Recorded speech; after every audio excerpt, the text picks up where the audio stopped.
இங்க ஒரு சின்ன பொண்ணோட சொத்து காசப்பட்டு அவளோட சித்தி இருந்துட்டு அவ சாப்பிடுற சாப்பாடுல மருந்து கலக்குறாங்க. இது இந்த சின்ன பொண்ணு பார்த்துட்டு எஸ்கேப் ஆகலான்னு பார்க்கும்போது கீழே கிடக்குற பேக மிதிச்சு சத்தம் வந்துருது. பொண்ணோட சித்தி இருந்துட்டு வந்துட்டியா சிறுவா சாப்பிடு, உனக்காக சாப்பாடு ரெடி பண்ணியிருக்கேன்னு சொல்லிட்டு இந்த பொண்ணு உட்கார வச்சிடறாங்க. இந்த பொண்ணு சாப்பிடறதுக்கு முன்னாடி எனக்கு லெமன் ஜூஸ் வேணும்னு சொல்லிட்டு கேட்க இந்த லேடி இருந்துட்டு எடுத்துட்டு வரலான்ட்டு போயிடுறாங்க.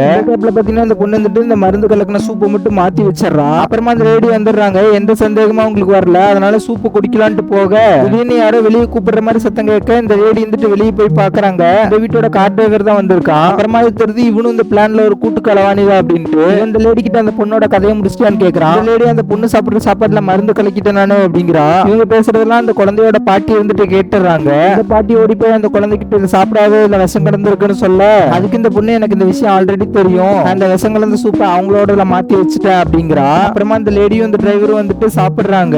சாப்பிட்ட கொஞ்ச நேரத்துல இவங்க ரெண்டு பேருக்கு ஒரு மாதிரியாகி மயக்கம் போட்டுறாங்க. அப்புறம் இவங்க ரெண்டு பேரும் எந்திரிச்சு பார்க்கும்போது ஹாஸ்பிட்டல்ல இருக்காங்க. அது மட்டும் இல்லாம இவங்க கையில விளங்க மாட்டி இருக்கு. உங்களுக்கு இந்த ஸ்டோரி பிடிச்சிருந்தா லைக் பண்ணிட்டு நம்ம சேனலை சப்ஸ்கிரைப் பண்ணிக்கோங்க ஃப்ரெண்ட்ஸ். Bye bye.